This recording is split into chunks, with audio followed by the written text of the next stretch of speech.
வித்யாவுக்கு பார்த்துட்டிங்கன்னா ரோஹினியோட எல்லா உண்மையும் தெரிஞ்சதுனால ரொம்பவே கோவத்தில் ரோஹினி 2 அடி கூட அடிச்சிடுறாங்க. ஆனால் இருந்தாலுமே வந்துட்டு ரோஹினி இருங்க நான் ஒரு நிமிஷம் சொல்கிறத கேளுங்க அப்படின்ற மாதிரி இருக்கல.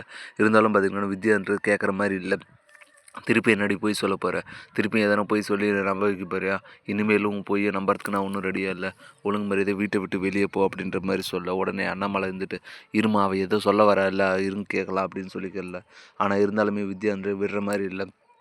ஏங்க அவங்க என்னங்க புதுசாக சொல்ல போகிறா, திருப்பி எதனா ஒரு பொய் தான் சொல்ல போகிறா, அதுக்கு என்னத்துக்கு நம்ம கேட்டு இருக்கணும், திருப்பி நம்மள எல்லாம் முட்டாளாக்க போகிறா, அதனால் நம்ம அவளை வீட்டை விட்டு துரத்தது தான் சரியாக இருக்கும்னு சொல்லிட்டு பார்த்தீங்கன்னா கழுத்தை பிடிச்சி வெளியே தள்ள. உடனே பார்த்துருக்கீங்களா மனோஜ், நீயாவது ஹெல்ப் பண்ணு மனோஜ், என்னை வீட்டை விட்டு போக சொல்ல வேணான்னு சொல்லு மனோஜ், நான் மனோஜ் விட்டு போக மாட்டேன் அப்படின்னு சொல்லிட்டு ரோஹினி பார்த்திங்கன்னா நான் பிடிவாத முடிக்க. ஆனால் வித்யா வந்து கேட்குற மாதிரி இல்லை, நீ இனிமேல் வந்துட்டு என் பையன் கூட சேர்ந்து வாழக்கூடாது அப்படின்னு சொல்லிட்டு பார்த்திங்கன்னா கழுத்தை பிடிச்சி வெளியே தள்ளிடுறாங்க.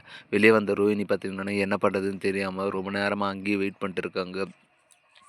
உள்ளுக்குள்ளே பார்த்திங்கன்னா வித்யா வந்துட்டு எத்தனை நாளாக வந்துட்டு நல்லவ மாதிரி நடித்து என்னை எவ்வளோ ஏமாற்றிருக்கா, நானும் எல்லாருக்கிட்டையும் வந்துட்டு என் மருமக தான் ரொம்ப சிறந்த மருமக, எல்லாரோட அவள் தான் பெஸ்ட் மருமக, நான் என்ன சொன்னாலும் வந்து செய்வா அப்படி இப்படின்னு சொல்லிட்டு எல்லாருக்கிட்டையும் பெருமையாக சொல்லிட்டு இருந்தேன். இப்படி என்னை ஏமாற்றுவான்னு நான் எதிர்பார்க்கவே இல்லைங்க. இன்னும் என்னென்னலாம் பொய் சொல்லி வச்சுருக்காளோ தெரியல. பாப்பா ஒரு பொய்யை மறைக்கிறதுக்கு எத்தனை பொய், இதில் வேற தான் அப்பா செத்து போயிட்டான்னு சொல்லி அழுதெல்லாம் ட்ராமா போனாங்க. அதெல்லாம் நம்ம நம்பணும் பார்த்திங்களாண்ணா, நம்ம புத்தியை செருப்பால் அடிக்கணும் அப்படின்னு சொல்லிட்டு பார்த்திங்களா அண்ணாமலை திட்ட. சரி விடு, அவள் மட்டுமா ஏமாத்துனா, நம்ம எல்லாருமே வந்துட்டு ஏமாந்து தானே போனோம், சரி விடு அவள் போனால் போயின்னு போகிறா அப்படின்னு சொல்லிட்டு. இருந்தாலுமே வந்துட்டு அவளை வீட்டை விட்டு துரத்துந்து எனக்கு ஒன்றும் சரின்னு படலை.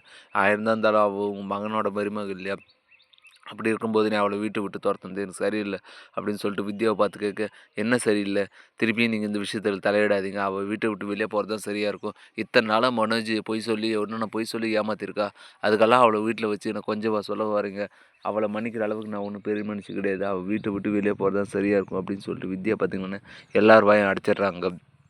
மீனாவுமே வந்துட்டு பார்த்திங்கன்னா எங்கள் ரோஹினி எதுக்காங்க வீட்டை விட்டு வெளியே துரத்துறாங்க, என்ன தான் அவங்க போய் சொல்லியிருந்தாலுமே வந்துட்டு உங்கள் அண்ணனோட மனைவி இல்லையா, அப்படி இருக்கும்போது அவங்கள வீட்டை விட்டு வெளியே துரத்துறது சரியாங்க அப்படின்னு சொல்ல, நீ வேறு மீனா, அவளுக்கெல்லாம் நம்ம இறக்கப்படவே கூடாது, அவள் இத்தனை நாள் என்னென்ன போய் சொல்லி நம்மளை ஏமாற்றிருக்கா, நானும் வந்துட்டு நம்ம அது சொன்னாலும் இது சொன்னாலும் நம்மளை எவ்வளோ மட்டம் தண்டியிருக்கா, அப்படி இருக்கும்போது அவள் வீட்டை விட்டு போகிறது தான் சரி, இந்த விஷயத்தில் நான் அம்மா பக்கம் தான் சப்போர்ட் பண்ணுவேன் அப்படின்னு சொல்ல, இருந்தாலுமே வந்துட்டு அவங்க வீட்டை விட்டு வெளியே போனது எனக்கு ரொம்ப சரின்னு படலைங்க அப்படின்னு சொல்லிட்டு பார்த்திங்கன்னா ரோஹினி மேலே பரிதாபப்பட்டாலுமே பார்த்திங்கன்னா ரோஹினி வந்துட்டு வெளியில் இருந்துட்டு முத்து மீனாவால் தான் நமக்கு எந்த நிலமை, அவங்கள சும்மாவே விடக்கூடாது அப்படின்னு சொல்லிட்டு முத்து மீனா மேலே பொறாமையில் இருக்காங்க.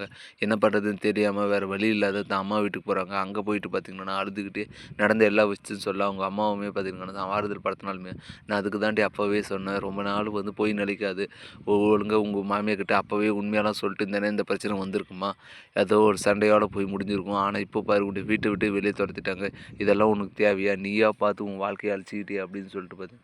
ரோஹின்கிட்ட சொல்ல, நான் என்னம்மா பண்ணட்டும், அவங்க நான் ஏழை வீட்டு மருமகன்னு சொல்லியிருந்தேன், என்னை கண்டிப்பாக வந்து மனோஜ் கூட சேர்த்து வச்சுக்கவே மாட்டாங்க, அவங்க மனோஜ் கூட இந்த சேர்ந்து வாழ்றதுக்கோசம் தான் இத்தனை போய் சொன்னான், ஆனால் இந்த மனோஜ் நான் வீட்டை விட்டு வெளியே துரத்துறாங்கன்னு தெரிஞ்சுமே வந்துட்டு ஒன்றுமே பேசலை, அவங்க அம்மாவை எடுத்து ஒரு வார்த்தை கூட பேசலைங்க, அப்படி இருக்கும்போது நான் என்னம்மா பண்ணிட்டோம் அப்படின்னு சொல்ல, அவங்க அம்மாவுமே வந்துட்டு பார்த்திங்கன்னா உனக்கு தான் தெரியல, மனோஜ் வந்துட்டு அவங்க அம்மாவை மீறி எதுவுமே செய்ய மாட்டான்னு சொல்லிட்டு, அப்படி இருக்கும்போது இந்த இவ்வளோ பேர் நீ போய் சொல்லியிருக்க, அப்படி இருக்கும்போது உனக்கு எப்படி அவன் சப்போர்ட் பண்ணுவான் அப்படின்னு சொல்ல, நீ வேறு அவங்க பண்ணதெல்லாம் வந்து நியாயம்னு மாதிரி சொல்லாதம்மா, நான் என்ன பண்ணட்டும், என் சூழ்நிலை அந்த மாதிரி, அதனால தான் நான் போய் சொன்னேன், நான் என்ன வேணும்னு நான் சொன்னேன் அப்படின்னு சொல்லிட்டு பார்த்திங்கன்னா அவங்க அம்மாவை அடைக்கிறாங்க. இப்படி தான் வரப்போகிற எபிசோடு வந்து போகுது.